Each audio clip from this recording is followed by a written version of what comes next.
Mayor Valenzuela, Here. General Maxwell, Here. and Mayor Romero. Here. We have 5 board members, so we have a quorum, 5 board members present. It's my understanding that Board Member Hines may be joining us virtually, but we're going to press forward. Please stand and join us in the Pledge of Allegiance. I pledge allegiance to the flag of the United States of America and to the republic for which it stands, one nation, under God, indivisible, with liberty and justice for all. Thank you. Mr. Ludford, do we have called audience individuals? Mr. Chair, there are no speakers today. All right, thank you. We'll go to item 3. And I move that we go into executive session pursuant to ARS 38-43 or 431.03A1, executive session to discuss employment status of the executive director of Pima Association of Governments and Regional Transportation Authority. Second. Seconded by Councilor Board Member Murphy. Any discussion? All in favor say aye. Aye. Any opposed, nay? The ayes have it. We'll go into executive session. Thank you.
reconvene the RTA board meeting. I'll entertain a motion. Mr. Chair? Oh. Sorry, guess we got to read. Executive to regular session. Second? Okay, all in favor, say aye. Aye. Okay, I'll entertain a motion. Mr. Chair? Board Member Maxwell, And Mr. Chair, I move that the board task our legal counsel, Lisa Ann Smith, to craft and return with a contract for our consideration for Michael Ortega that will ensure the long-term leadership of this organization. Second. seconded by Board Member Romero. Any discussion? All in favor, say aye. Aye. Any opposed, nay? The ayes have it. We'll move on to item 4, which is the consent agenda. This is approval of intergovernmental agreements. Any questions? Mr. Chair? Yep, Board Member Murphy? Yeah, just on, and if Mike, maybe not even so much for that, but just as a memory when we get down to the policies and procedures. I did notice on the downtown links one, we're on our 7th amendment on there. And, just as a lesson learned, I'm sure there's many factors. If you could go even maybe just a couple of them. I know we had chatted a little bit about the inflation factor. It wasn't built in. And maybe you just could comment on that a little bit. And then maybe when we get to the C, how we can prevent maybe some of these things happening in the future. Thank you. Mr. Chairman, I just want to make sure, Mayor Murphy, do you want me to comment now on that link? If you would, just, I'm happy to. just a little bit on that. And then just remember when we get to the When other, we get to there, okay, happy to do that. touch back on it. So, Mr. Chairman, the intergovernmental agreement amendment, it's amendment number 8. There's been 7 up to this point. And just one of the things that you're going to hear in my presentation in a bit is how our IGAs work today and the amendments. And I'm proposing a different approach to that. And so that keeps the bureaucracy from having to deal with these types of things. But it also speaks to how we have not traditionally included an inflation factor. And so when the 2006 RTA was completed or worked on, we didn't really look at the ballot amount plus inflator. We always focused on the ballot amount. And you'll see when we get into the RTA next, we actually have a line there that talks about an inflator as well, which would alleviate some of these amendments that we've seen come through. You're welcome. Mr. Board Member Maxwell? Mr. Chair, thank you. I'm going to reference the right of way, the first number 6 on the question on that one. So what I see is we're authorizing an additional 40 million to start that right of way. 2 questions. One is we've talked about RTA playing more of a role, and I did notice the language in there that talked about the municipality and RTA agreeing to work together towards this. Are we going to start playing part of that role? And then the follow-up question to that is $40 million. Is that an estimate for what we think the right of way is going to cost? Is that an amount, or how does that work in right away? Because I know until we enter the negotiations, we really don't know what it's going to cost. Mr. Chairman, Board Member Maxwell, so yes to the first question, which is the RTA will play. You've given me authorization to pursue some acquisition already. We're moving down that path now. That $40 million is part of that. So the funding for that would come out of that $40 million. And so we're working through some of those, we'll call them early acquisitions or acquisitions from an RTA perspective, but also working closely with our partners at the City of Tucson. Moving forward, I think you'll see both. It'll be to some level interchangeable. And the $40 million is the estimate based on just an analysis of the amount of property. It's over 100 parcels that we're going to be acquiring there. Very, very significant, not only in terms of the number, but the complexity, because a lot of them are businesses and it requires a tremendous amount of energy and effort. So I wouldn't be surprised if we're not back in front of you in the future having a conversation about the dollars that are necessary to accomplish that project. Thank you, Mr. Chair. Thank you, Mr. Ortega. Mr. Ortega, so between these two intergovernmental agreements, there's a total request of 140 million, another 15 million. Are there consequences the board should be aware of in regards to RTA 1 or RTA Next? Mr. Chairman, absolutely. So if you recall, when we went through the exercise of cost to complete for the projects, we did a pretty exhaustive analysis of each project. These two projects, Downtown Links for the 14.9 million and Grant Road for 40 million, were included. We had built in those dollars into those cost to complete. At this point, we are on that target.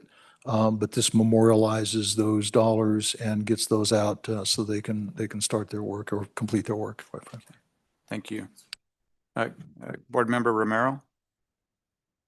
Thank you, Mr. Chair. Really appreciate it. The city of Tucson agrees with the approval of these IGAs. And as we've talked around this table before, the city of Tucson is committed to delivering on the 2006 RTA plan. We currently have about 3 major RTA corridor projects that we're now moving on. As we all remember, the Grant Road 5-6 project was stalled for over a year because we couldn't come to the conclusion of how much funds we needed to continue with that project. So right now, we are actively constructing Downtown Links, Grant Road Phases 3-4, and Valencia Road, Kolb to Houghton. This one in particular, as Mr. Ortega said, is highly complex. The Grant Road 5-6 RTA project, because of the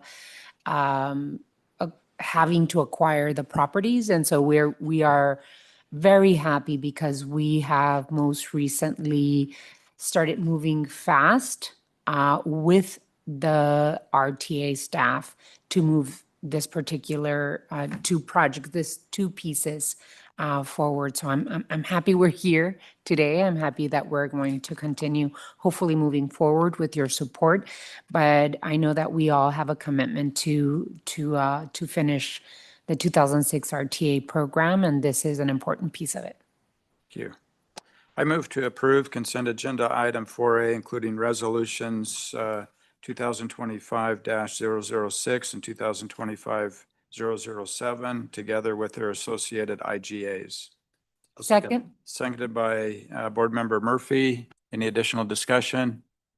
All in favor, say aye. Aye. Any opposed? The ayes have it.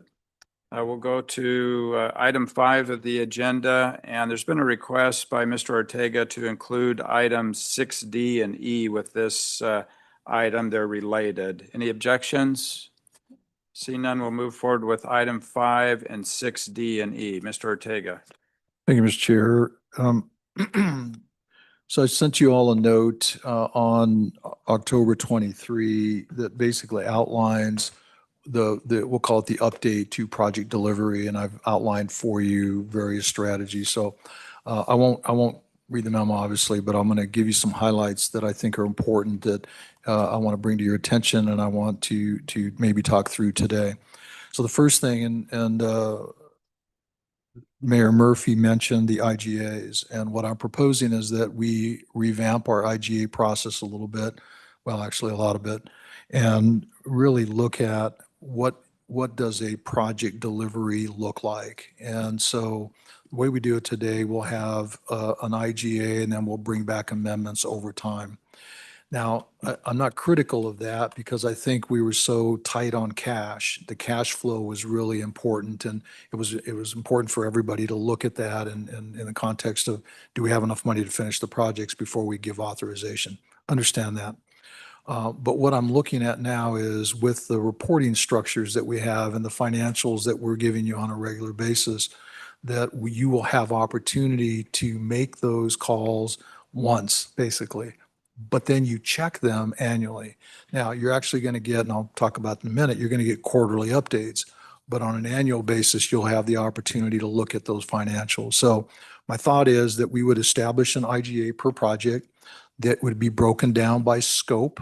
It would have the ballot amount with a potential inflator, depending on when that amount is actually scheduled to be spent.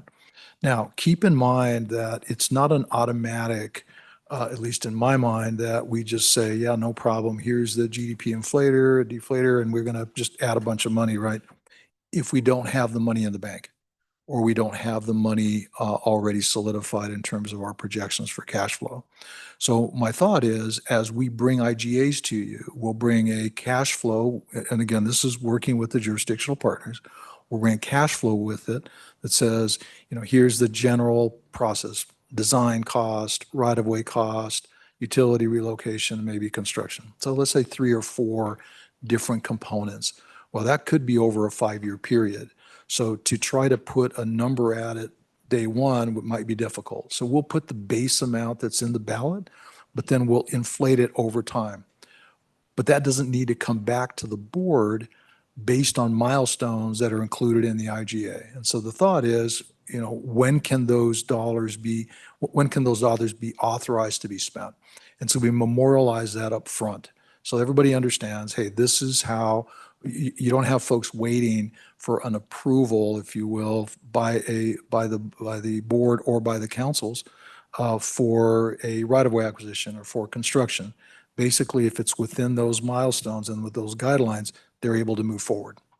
And I think that's an important piece of moving us in a direction of getting things done and compressing the time, because it takes a lot of time. It takes time on your part, it takes time on our part to process amendments and IGAs and language and all that. And it's like time out.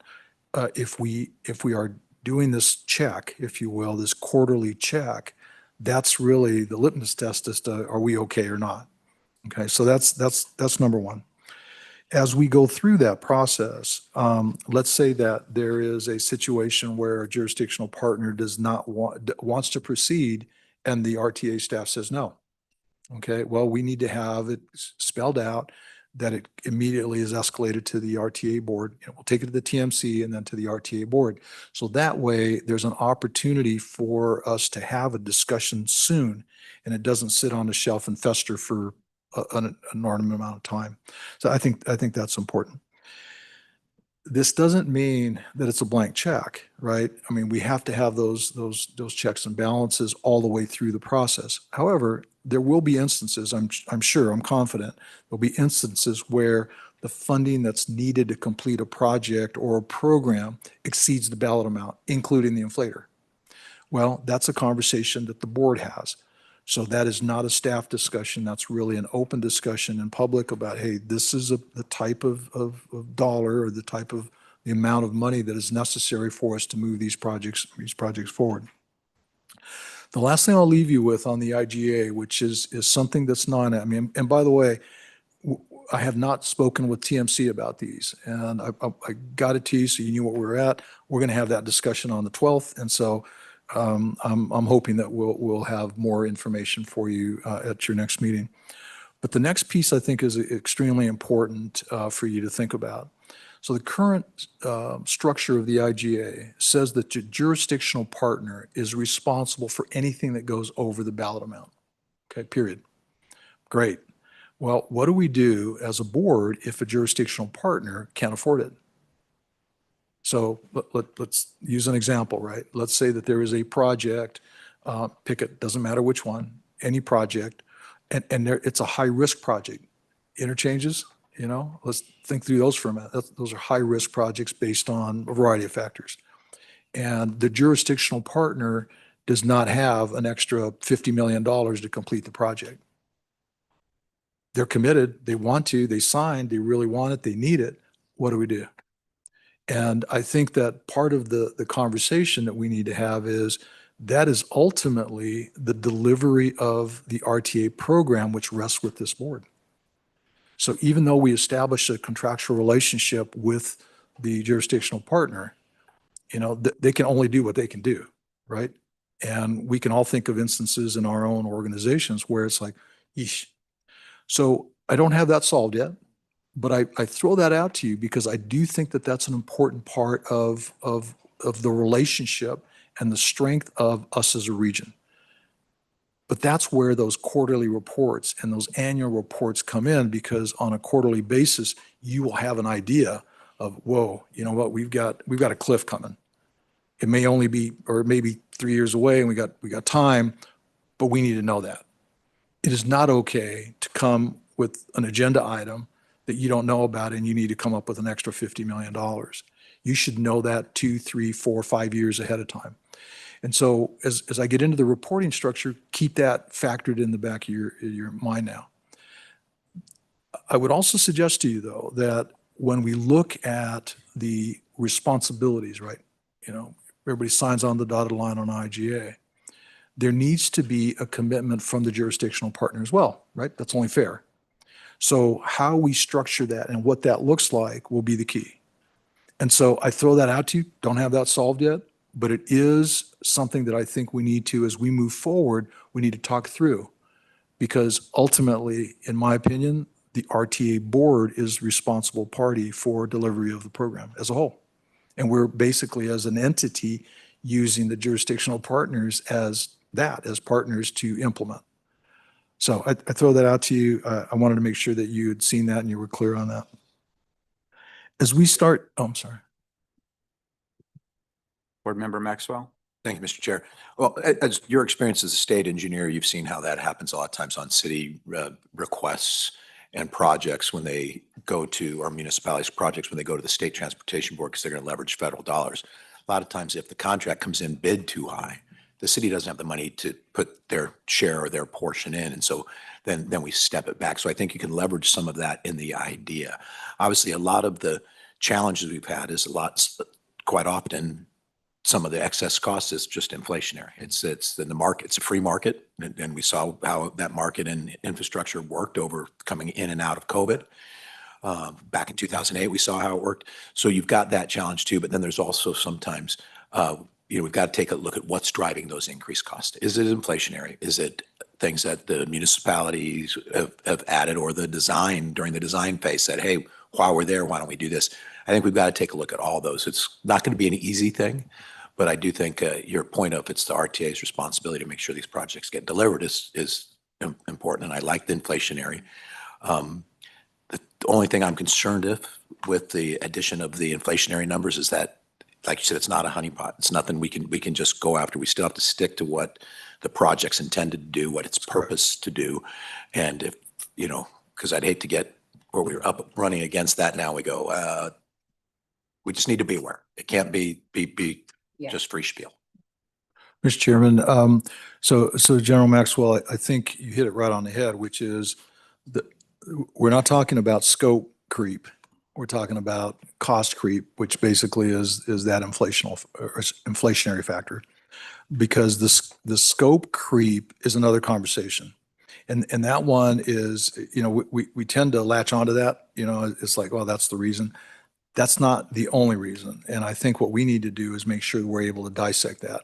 But again, I go back to that quarterly reporting. The quarterly reporting will be extremely important, because again, that report is not just looking back. My expectation is that you will have a 20-year look. And so that you'll know. Now, the first few are going to be about the same as what you've seen now. But as time goes on and we start asking and challenging, what does that project look like? And we need to make sure we're looking at those projects that are 10, 15 years down the road, and making sure that we have incorporated whatever changes now that we can anticipate, potential cliffs or challenges down the road. So again, it's systemic. It's a big system in terms of how we move that forward. So. Board Member Murphy? And to piggyback, maybe you can touch on a little bit, but you had brought it up before. Focusing in on the 30% design, I think, is what you did. One that will, I think, prevent a lot of that scope creep, to take that off the table, because it's kind of that one shot, to get in there. Now the world can change, and I get that. But if we're committed through this process to look at it through the 30% completion and say, okay, this is the known, this is where we're moving forward on, it probably would help control some of those inflationary factors, but also scope creep as well. Mr. Chairman, Mayor Murphy, so I'm gonna go ahead and jump to the cart, which is where that 30% comes in, because I want to spend a little bit of time talking about that. So keep in mind that in my opinion, one of the biggest enemies that we have in terms of cost increases is time. And so if it takes us longer, costs go up. I mean, it's kind of a no-brainer, but we really need to just compress as much as we can the timeframes. And so all of these things that I'm bringing to you, if you notice, there's an underlying theme: compress, compress, compress, compress the time. So let's talk about the CART. So the CART is our Citizens Accountability for Regional Transportation. That entity exists. It's 32 members, 20 of which are currently serving. There is, I believe, one jurisdictional member that's vacant, or a position that's vacant. Their quorum is 12. It's hard to get a quorum, as you can probably imagine. So we went to the CART. We actually had a CART meeting. We suggested to them a variety of things. One of the things that I suggested was reducing the number to 11. They wrinkled their nose at that and said that's probably too small. So they said maybe they would be comfortable with 15 or 18 people, of which 8 would be jurisdictional appointments, not one necessarily from ADOT, but that could be. I just didn't include that. And then 7 at-large members. And the large members would be, not all of them, but maybe 4 of them would have expertise in project delivery, accounting, financing, et cetera. So let's talk about the role of the CART. So accountability is delivery of the program, right? And so what I've done is I've dissected that and made that more clear for you, but for them as well. And so their role will be, at least as I see it, as follows. So first thing they need to look at, not necessarily in priority order, but just a list of things that they're going to be focused on. One is the financials. They need to look at the financial health of the RTA program as a whole. Not just a look back, but a look forward. We need to make sure that the staff is providing them information that has those projections day one, okay? The second is delivery. So schedules, what does that look like? What's going on? Where are we running into challenges, or are we doing okay? And that's, again, extremely important that, again, looking forward, not just back. The third is quarterly updates to the board. And those are not an exhaustive report, but they come and they sit at the end of the table and they have a conversation with the board about what they have seen and what they're looking at in terms of those two items. The fourth is an avenue for public comment. And so one of the original definitions of the CART was to provide an avenue for public comment. And so I know Mayor Romero, you had mentioned that. I know Supervisor Hines did, and I know Chairman Jose did as well, about the need for ensuring we have that engagement or mechanism for that. So what I'm suggesting is that we memorialize that. And if someone is aggrieved by some project or some issue, that would be a mechanism for them to go voice their concern, which is then brought to the board unfiltered. And so basically the staff doesn't get involved in it. We can give an opinion or a thought, but the CART would be the one to report to you, hey, we're hearing these concerns from the public, and it is a direct line to you. Mr. Chair. Okay. Yep. Board Member I Romero. didn't want to interrupt, so if I was on a roll there. you were on a roll, but I just have a couple of questions, if I may, Mr. Chair. Yes, so one of the thoughts of having the Citizens Accountability to Regional Transportation, the CART commission or committee do is basically oversight. One of the pieces that the city of Tucson has had a lot of success in when it comes to either bonding or our sales tax and some questions are having an oversight committee that will, make sure that every penny is being spent where, where we said to the voters we were going to spend it.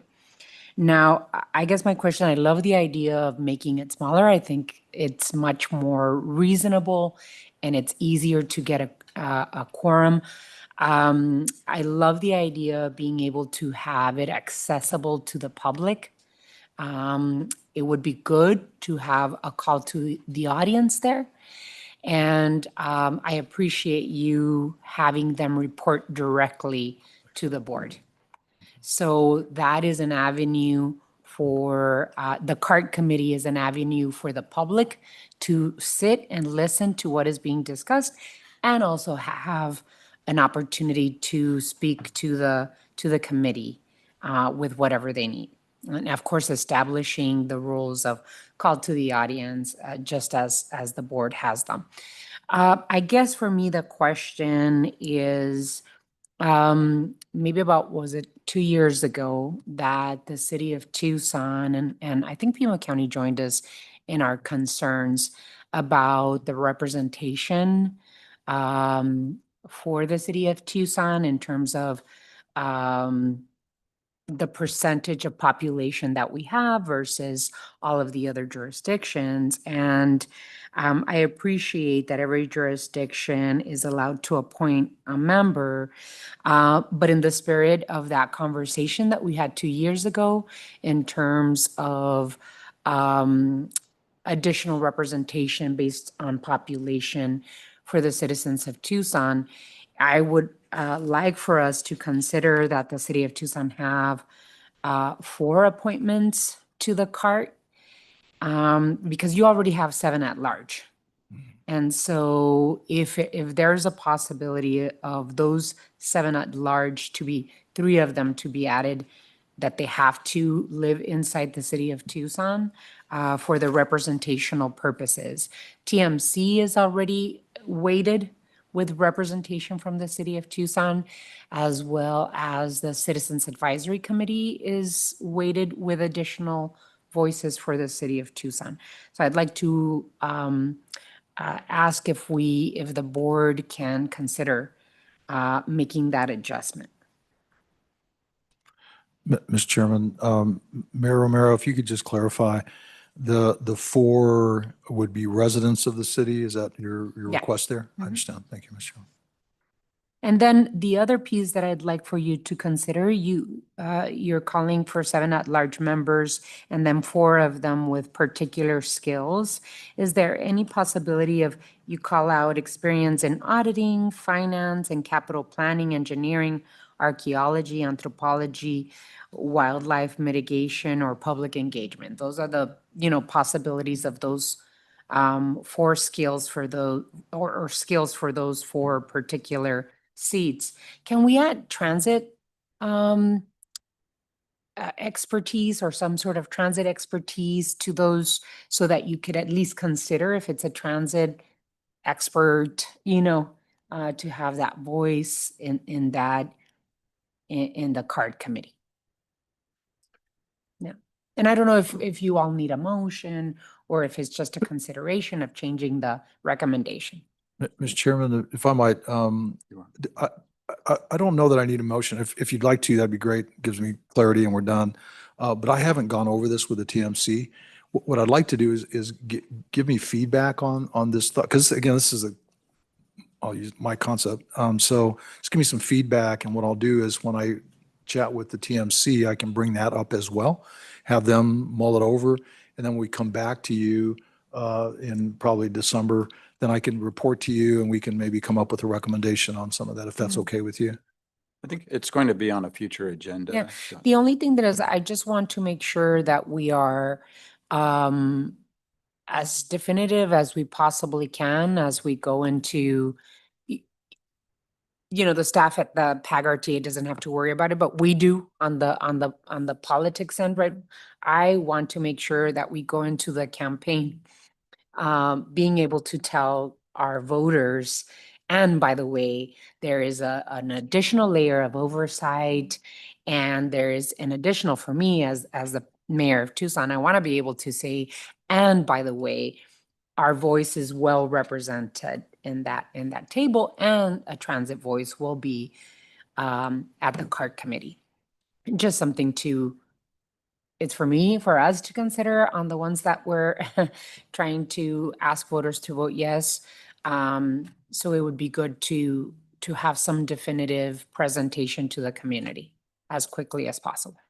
Board Member Murphy? Yeah, I was just gonna ask for the clarification, because I know you talked about seven, at large and having these categories, and it seems like it's more than seven. So were you thinking that this is an encompassing list that he could pick from? Because he might not find at one time, maybe a transit one, but they would find a auditing, person. So I wasn't sure if you wanted all of those categories represented, or No, just a- as part, as yeah, part- as part of the expertise that you would want to have in the committee. And I would have no objection about that. I just wanted a clarity for Mike to know that, it's from a more From a- exhaustive list. Exactly. To pick from. It could be any of those, right? Like it could be a finance transit expert, it could be a engineering expert or capital planning. Mhm. At least to add that transit expertise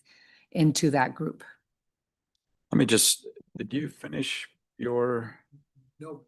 No, I didn't, but So we got I- Board Member yeah, Jose and Board Member. but this is part of that conversation, but I've got the one that Mayor Murphy brought up. I'm going to cover that next, so. Okay. Board Member Jose? Thank you, Chairman. In all due respect to the subject matter being discussed right now, I guess my question is, so what are the policies to changing? And how these committees, groups are developed, and to adjust the number of representation in there? What do our policies say? So I appreciate the interest into adjusting that, but I would think that at a future meeting, this would come back as a proposal. Now that we're informed of the situation, others can contribute to that discussion, and maybe ask additional questions if they so choose to. And then a proposal will come back at our next meeting for us, for the board, because the board is the final authority, my understanding, under all these other subgroups underneath there. So that's my question. Not that I need to answer right now. What does the policy say in creating this, and to adjust the number of representation in there? That's it. Thank you. Thank you, Board Member Jose. It's a good point. Board Member Maxwell? Mr. Chair, effectively what Chairman Jose just said, I think this is we're creating this. There's a lot of discussion.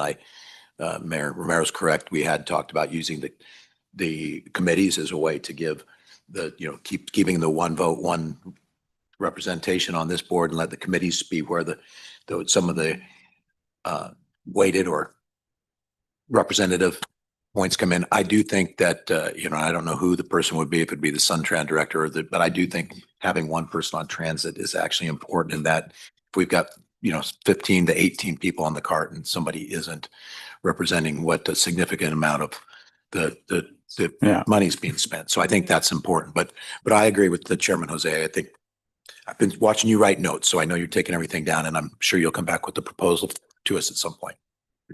Mr. Ortega, we were talking Yeah. about the 30%, and you had said that time is our enemy.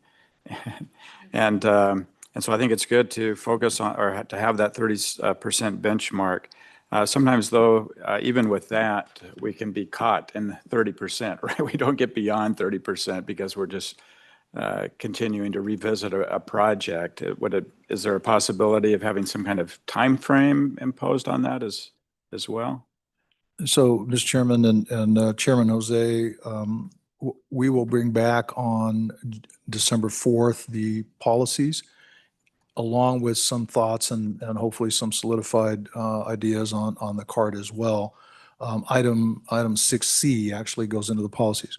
So let's talk a little bit about the 30%. So the fifth thing that the cart would do is make a recommendation to the RTA board when the 30% preliminary design is complete.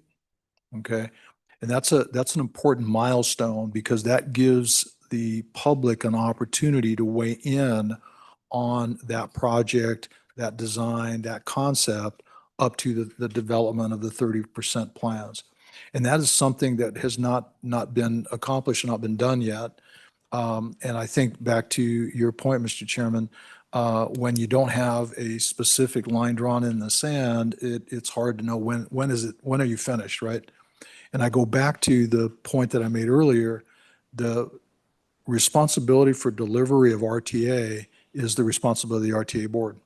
And so my thought there is that we go through this process, we solicit public feedback, and I've got two scenarios, and I'll go through those in a minute. And then that recommendation is brought to you by the CART, sounds like a commercial, brought to you by the CART, right? With feedback from the TMC and others, but ultimately that decision rests with you. Once that decision is made to move forward, that this is the 30%, that really starts the process for the final design. So basically, we're finished, we move on. That doesn't mean there's no public engagement or public involvement. What it means is the time for changes is complete. We now are moving for final design. So some of the things that would happen, I see, a couple of different approaches there. One is during the projects, there could be conversation about landscaping, about public art that could still have some flexibility.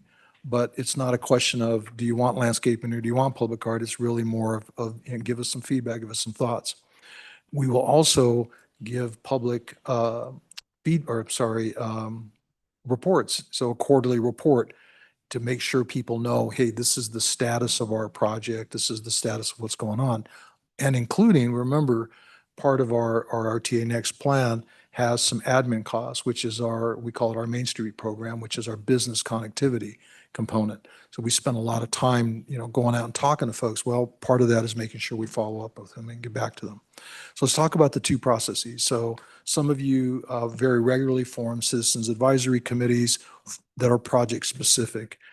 Depends on the complexity of the project, depends on, the wishes of that particular jurisdictional partner. If that's the case, the CAC would be the mechanism by which the public feedback is received. And so they would go through their public meetings, and they would solicit feedback, provide feedback to the jurisdictional partner. The jurisdictional partner would then discuss that, go through that exercise, and come up with recommendations ultimately back to the CAC, which would then make a recommendation to the CART. And the CART would then bring that recommendation to the RTA board. Parallel to that, there would be a conversation with the TMC as well. I'm really focused on that 30% preliminary design because I think that really is key to saying, okay, we're to a point now where we need to move forward. We've gotten all this feedback and this decision has now been made. And so we're now ready for final design. You don't have to form a CAC though. If you choose not to, for whatever reason, your project, you can then, what I've outlined here and suggested is you would have two public engagement meetings, if you will, I'll use the term open houses, but an opportunity for the public to weigh in. I understand the need for the public to weigh in. So we provide that environment. At that point, the RTA staff and the jurisdictional partner will report to the RTA board the feedback that we received, again, with a recommendation for approval of that 30%. So it does infuse a step, but I think that step really will help to compress some of the long-term projects that we've got because it really defines what that 30% is. Thank you, Mr. Chairman. Okay. Yep. Board Member Maxwell. Mr.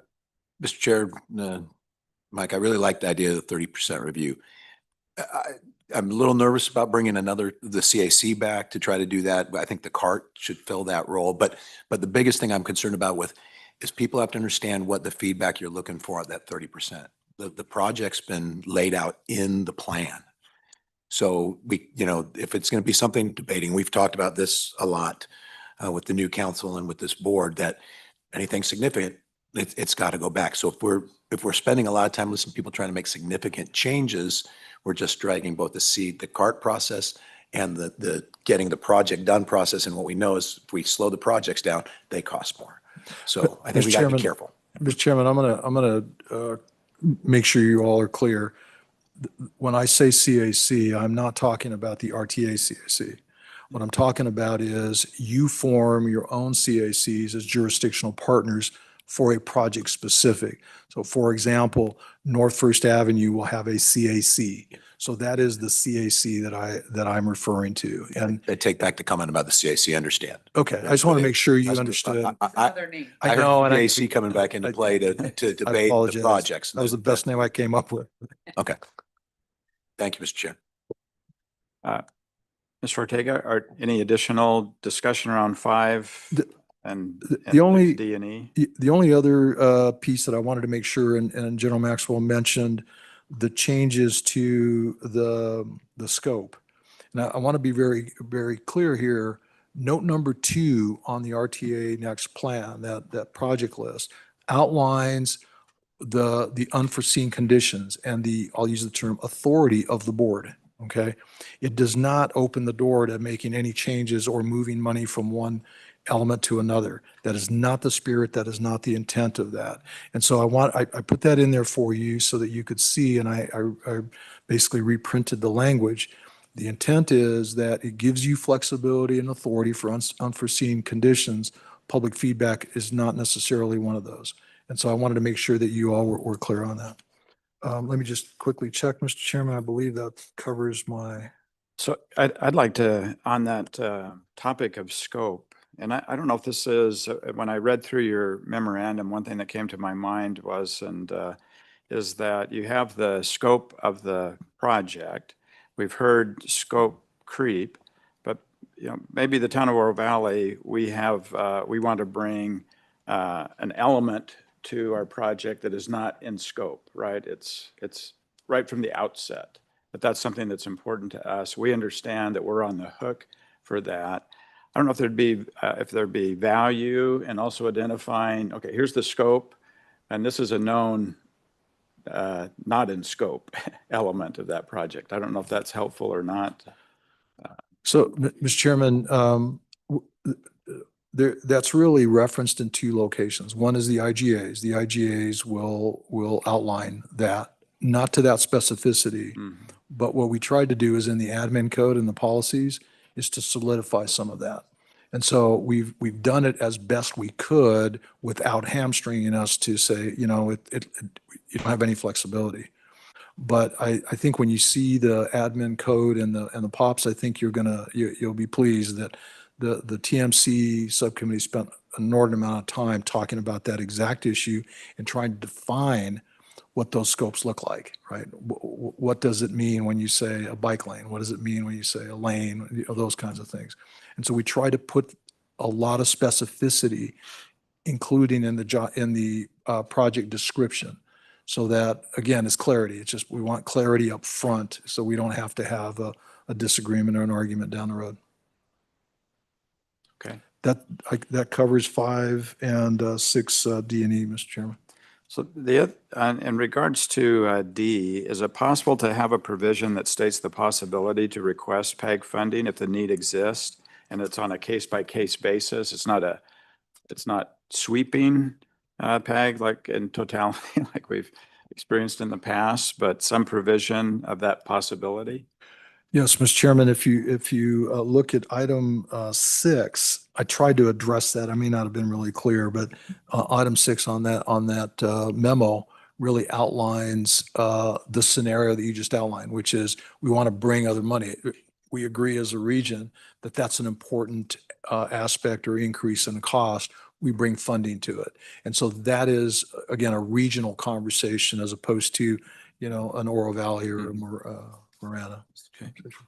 Board Member Murphy? And to piggyback off of that, if there's that little flexibility, Mike, it could be federal money, it could be a grant, doesn't have to always be a PAG sweep. So by having that flexibility built in, it would be up to us to decide where that money would come from. Maybe that could be called out a little bit. Board Member Maxwell? Just clarification, and by the statute, it can't be additional RTA money we're taking from either another project or taking from anywhere else, because that's going to get us in trouble. If it's other funds that are accessible to this board, we deem, or the municipality wants to add funding in there, that's how you can impact the scope without crossing those bounds that were restricted by on the RTA side of it. Mr. Chairman, General Maxwell, I think the best way to say that would be non-RTA sources of funding. I think that's probably the best way to say it. Thank you. You're welcome. Okay, I think we can go to agenda item 6, RTA next plan update. Mr. Ortega, the floor is yours. Thank you, Mr. Chairman. So the first item is a lengthy document, but the conversation is actually pretty simple. This is the publicity pamphlet. You can see staff put a lot of work into that to really try to explain what's on the ballot. And we did that ad nauseum there. I mean, you can see the language we use. You can see we put maps in. We've really gone the extra mile to really try to explain what's on the ballot, again, neutrally. Along with that, as we were going through that exercise, we found that the order of the way we had structured the ballot language didn't line up real well with the story we're telling the publicity pamphlet. So we basically moved things around on the ballot language. Still exactly the same in terms of the questions and all the things that go along with that. But I did want to bring that back to you.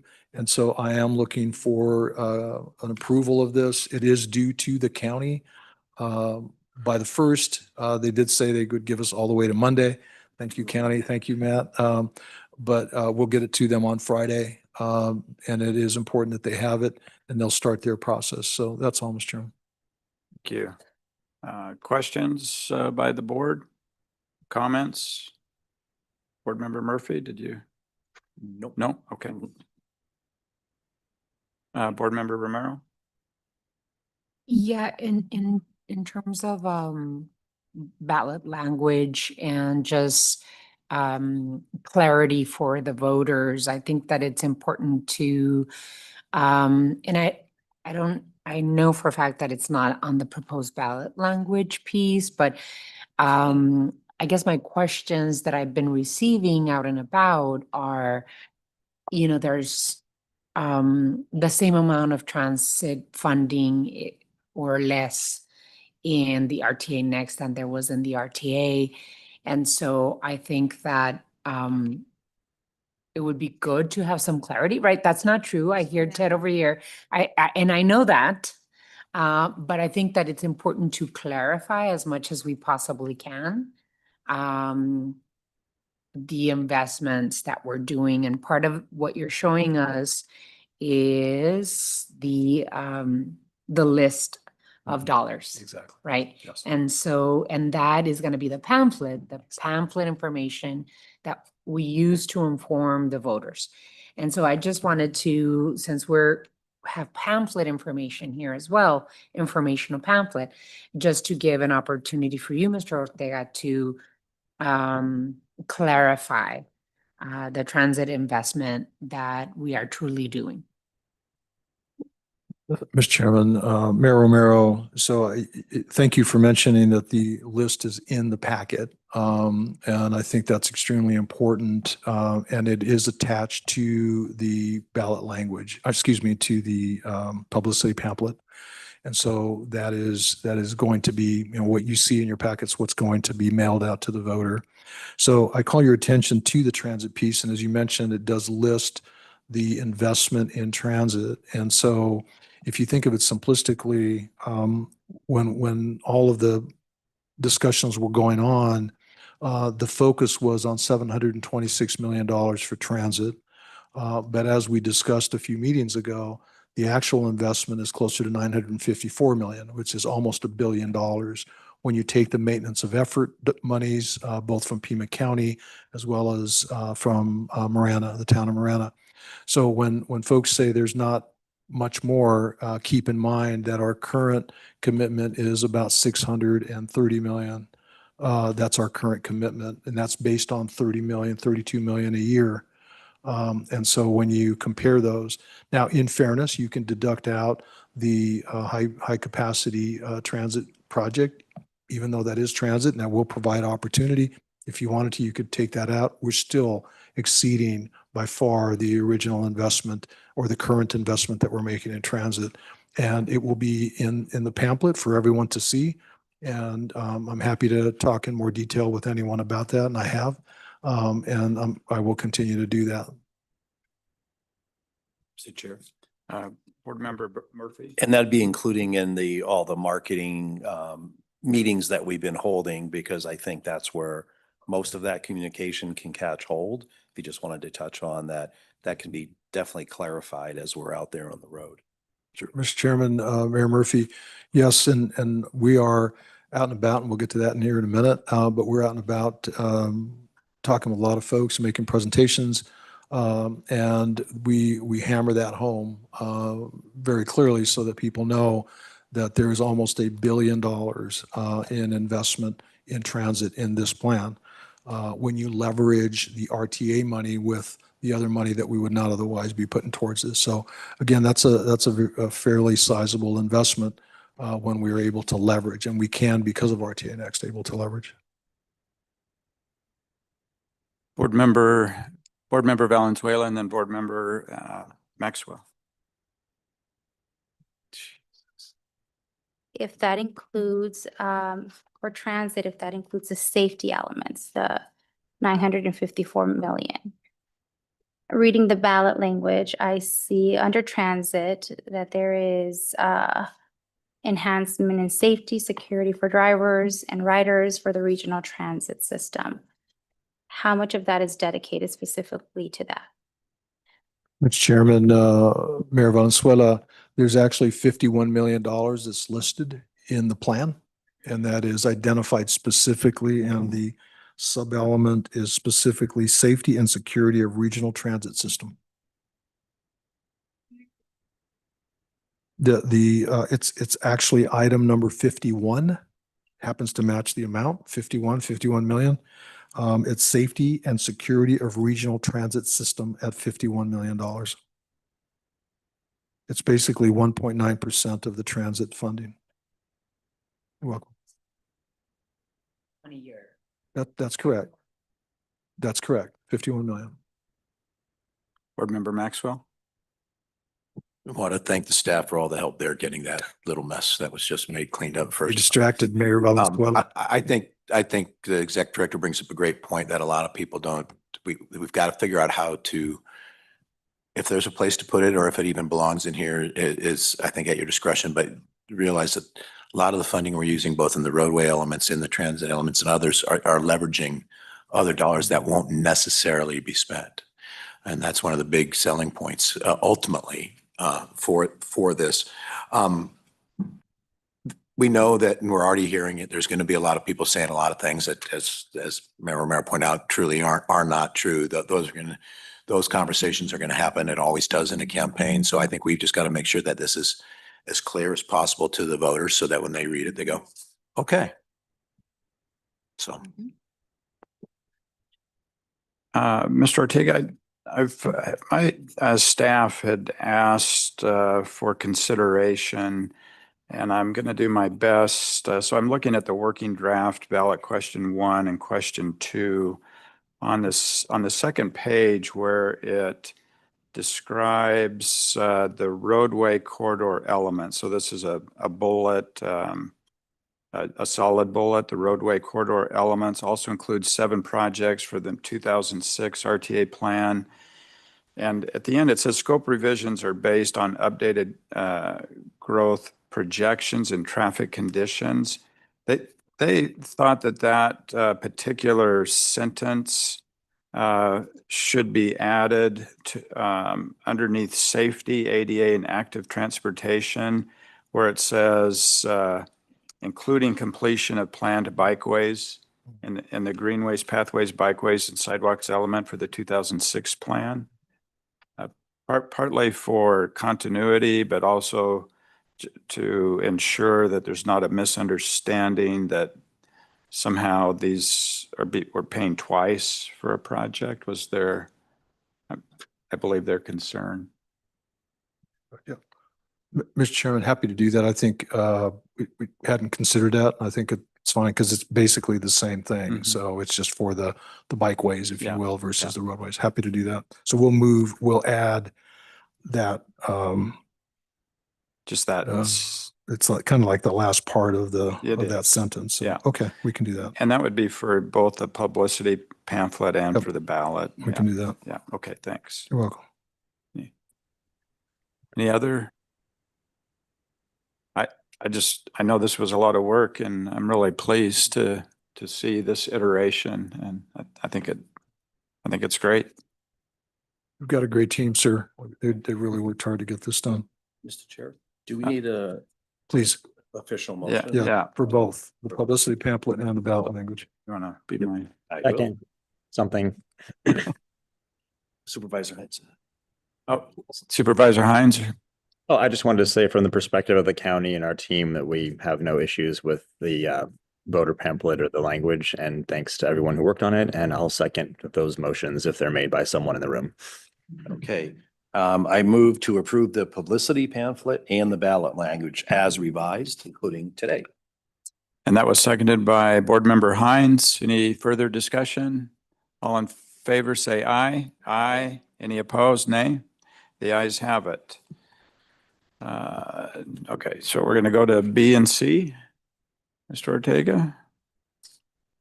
Yes, Mr. Chairman. So again, just I want to show this timeline to you every meeting so that we know that the clock's ticking. I could just put the countdown timer down on your sheets there. So I did send out a note to you about our outreach and what we're proposing. Please know that we're really flexible. Those are some dates and times and locations that we've picked based on our schedules, but based on some feedback from others. Please let me know if there's other areas. I know I've been in contact with Mayor Valenzuela and she's got some ideas and give me some feedback. If the rest of you could certainly do that. Chairman Jose, I will reach out specifically to you and pick your brain on some thoughts as well as Chairman Hernandez to see how we might be able to get the word out. The presentations are going well. I think that overall people, once they learn about it, seem receptive. And they're understanding it. It's a complex project, if you will, or complex program, but we're trying to whittle it down into a handful of slides and really go over it with them in great detail. Happy to answer questions about public outreach if you'd like. Otherwise, we'll move on. The rest of the timeline is not changed. You know that we have to get the ballot language. I already mentioned that. And then it's plug and chug after that. Board Member Murphy? I just want to thank staff because when I've had some thoughts down in Green Valley and Salarita, staff has been very receptive when I've sent those up and getting them on. And I think that'll just be a continuation. You know, there'll be other groups that will come up, but I just wanted to put out a thanks because as soon as I've suggested it, they've gotten it on the roadshow. Thank you. Okay, Board Member Valenzuela.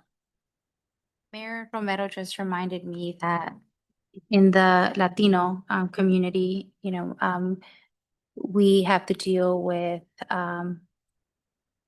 juggling multiple jobs, but also childcare is very important to bring people out. So if you can bring that element to South Tucson, that would be greatly appreciated and feed us, some tacos. Mr. Chairman, we'll make every effort to feed you. I will bring my older grandkids to help with childcare. But we really want to reach out. I know that we will have translators in Spanish at pretty much all of our presentations, up to and including offering to some of them if they like the entire presentation in Spanish, we can do that. So we're really making sure that we're trying to come to where they are and make it easy for them to participate and get educated. You gave us some feedback on the time and love it. We will adjust and make sure that people are able to learn about the RTA next. Board Member Romero? Just along the same lines, in terms of information sharing with the community, with the voters of Pima County, I think it's going to have to be an extra effort to do outreach and engage and inform the voters throughout the county. That includes the Tohono O'odham Nation, and I know that Chairman Jose knows. He would tell you like these are the places where you all should be. The hard to reach. I know that I've talked to about you about the hard to reach, the seniors, the monolingual Spanish speaking, the nations, the Pasco Yaqui tribe. I think you'll all have to have comprehensive approach to engaging and informing the community. I don't think we should rely on any possible campaign to just rely on them. I think that the RTA has a responsibility to inform and be out there in the community. So there's plenty of events and activities that are happening in our communities. I trust that we're all going to be able to say, well, you know, Green Valley has this spring event. You know, here in the city of Tucson, we have the spring 4th Avenue Street Fair. We have the Festival of Books. We have so many opportunities. We have the rodeo. You know, we have a lot of activities, and we should have RTA staff be out there and informing of what this really is and busting some myths of what it's not. Mr. Chairman, happy to attend virtually any event. We were at Cyclovia over the weekend. I had a great opportunity. The staff, quick shout out to them that were at the booth, and they were able to participate with a lot of folks and talk to a lot of folks. Those are the kinds of events, and we're basically, I know there's an upcoming 100-year anniversary of the bus system in South Tucson. We're going to be there. So any event that you know of that we can participate in, we'll cheerfully be there with our little table and hand out materials in both Spanish and English. So please let us know if you know of places that we can go and set up camp. Mr. Ortega is right. I was at a Halloween spooktacular, and there was RTA handing out candy. Hey, we're okay with We had that. our first Oktoberfest and Daniel was there. Yeah. Oh, That's right. handing out. Thank you. Yeah. Board Member Jose. I just want to say, first of all, thank you for all the efforts that are being done to get out there. I know it's a lot of work. I've worked on a lot of these things as well too, but sooner or later, RTA is just going to be something that people are going to know about, right? You know what I mean? I mean, all this stuff right here, it matters to a lot of people, but you know what? All they want to know is who's RTA? What are they about? What are they doing? That's all that matters. You know, they're going to see it so many times that pretty soon they're going to maybe they can get tired of RTA. Just do what you need to do. Then, I mean, I always use this when we talk about marketing. I tell people, we would go down I-10 and you see these billboards that say the thing, it says the thing and the thing, and you're driving to New Mexico and you're wondering what the heck is the thing, huh? Then you pull off, I think it's Johnson Road in the middle of nowhere. Well, actually, I paid to go see the thing. I will not go in there again. I will not do it again. So, but now they have a Dairy Queen there. So now I stop by. No, what I'm saying is that, you know, RTA becomes a part of the community. You know, when you ask people, what is it about? With all this outreach out there, it's a positive thing. And you can have the naysayers out there, but it's all right. We keep moving forward. So I just wanted to say thank you for all the efforts that are, you know, there. I know that we're all very busy people. And I've been looking at and maybe trying to just get out to an event just to be there to hear. Because I think for us as board members, we're very, very busy. But sometimes it does something when you actually hear it than it being reported to you. So kudos to everyone that's been a part of this. That's all I want to say. Thank you. Thank you. Item C. Yes. So I'm going to turn that over to Dan. We'll give you a very brief update. There's been a lot of work done, as we mentioned before, with the policy subcommittee of the TMC. But I was very pleased. They actually made a recommendation today, and I'll let Dan talk through that for a minute. Go ahead, Dan. Thank you, Mike, Mr. Chair, members of the board. First, before I forget, I wanted to thank Carmine, Sam, and all of your staff who are involved. We couldn't have asked for a better facilitator with our chair, and just really appreciate all the effort that's gone into this. Since your approval of the RTA Next plan on August 25th, the TMC Policy Subcommittee has been meeting weekly to update the administrative code and the policies, objectives, and procedures, or POPs, part of that. And with that, some of the common themes are some of the very things that you have all mentioned today. So some of the comments that we've received, particularly to the POPs, are to identify transparent, accountable processes for successful delivery. So we have identified those and reached consensus for updated processes for IGAs, advancing projects, cost overruns. Also balancing flexibility with fairness. So particularly when it comes to project eligibility with cost effectiveness. And with that, I believe that all the comments that you had mentioned today, Board Member Murphy, Romero, and Maxwell, are included in what you're going to see on December 4th. And we'll go back and double check that today. And if those specific comments were not included, we'll make sure that we'll bring those forth next week as part of our final meeting. But I do believe they are all addressed currently.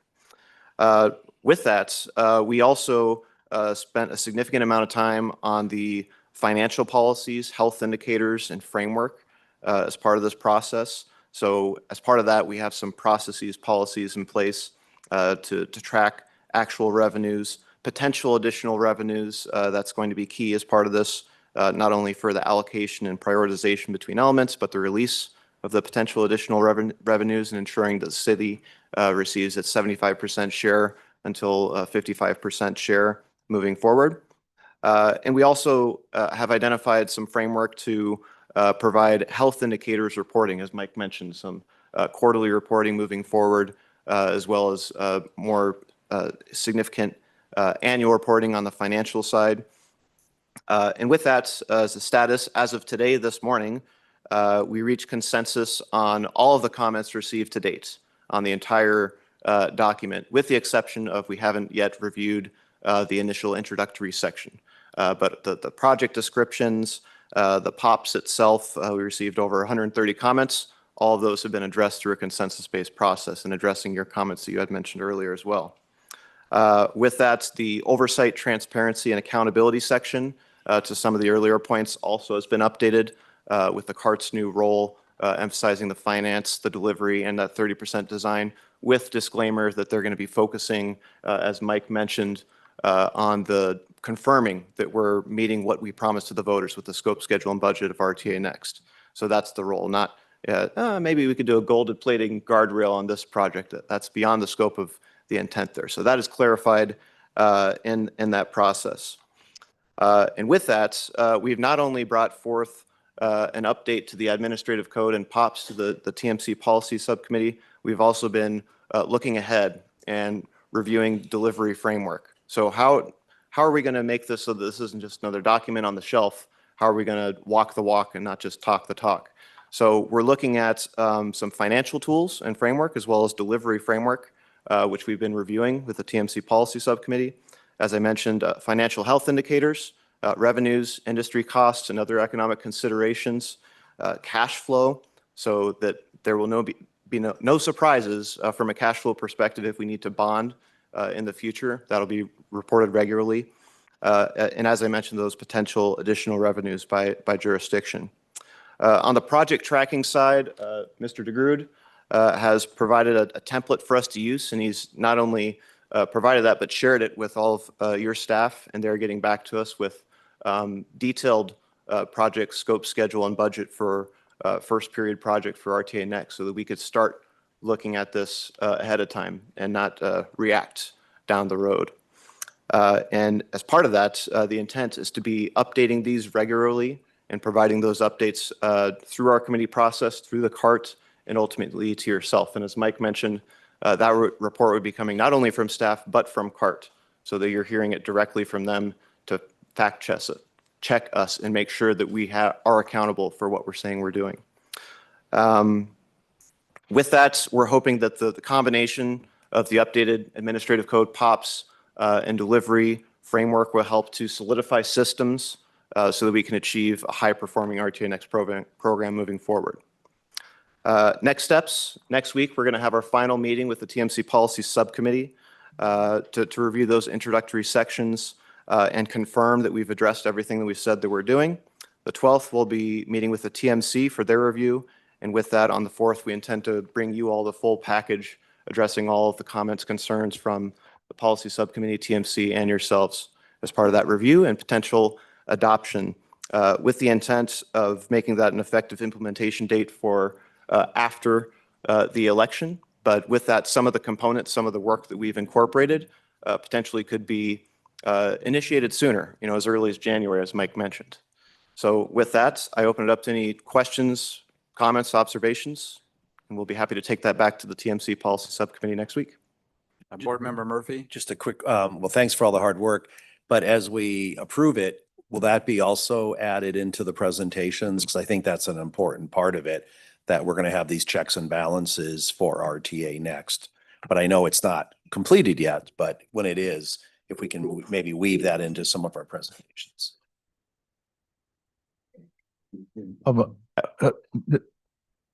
Mr. Chairman, Board Member Murphy, so I've gone back and forth on how to do that.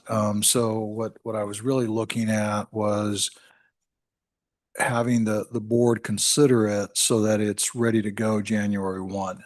So that way we take advantage of that for RTA 1 or the original. It might be a little bit of a challenge because it's really focused on RTA Next. I mean, the meat, if you will, is for both, but there's a lot of RTA Next. So what I'm thinking now, that changed from this morning, is that we'll bring this to you for consideration December 4th. I'll ask that you consider it and approve it so that we can use it for our presentations to say, look, here's the admin code and the policies that go along with the plan. It'll be effective April 1. I figured that it's a 3-month lag. We're okay. And then after the election, if we need to change it, we can do that. But if the election goes as we hope, then we're off to the races and we don't have to do anything with it. And that would apply to both RTA 1 and to RTA Next. So I'm thinking that it's probably the easiest just to have it start April 1. I was trying to do this interim thing and it's not going to work very well. So thank you. Thanks. Any additional questions? Board Member Maxwell? I have only one because I didn't quite hear if it's in there or not. I know you talked about the fiscal review and the delivery review and trying to make sure you've got process and procedures for all that. But one of the things that we did talk about is taking a periodic, like quarter of RTA 5-year review where we look at the projects to see if they're all the same that they need. Because if we can identify that a project is going to change, getting it potentially that project back out to the voters and early. So is there any piece in there that talks about the entire scope review at some point in the looking forward? Yes, Mr. Chair, Board Member Maxwell. So we do have language in place to review the project delivery side on a regular basis, along with the finances, as well as the POPs as a whole.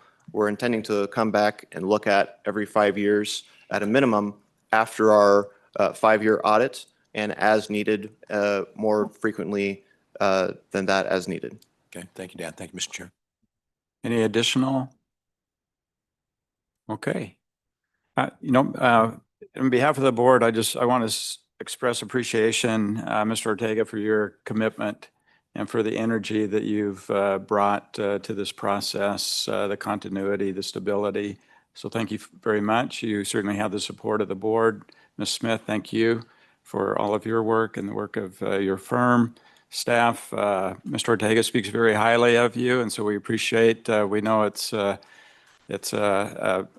monumental effort here, and I feel the momentum. So thank you for your work, and we look forward to coming back together on December 4th. And until then, our meeting's adjourned. Thank you.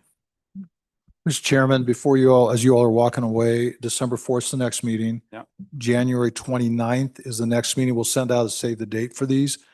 The February 26th meeting is also the rodeo parade.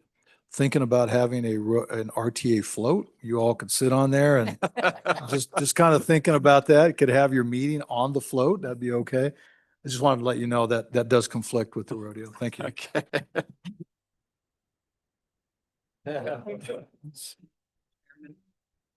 All right.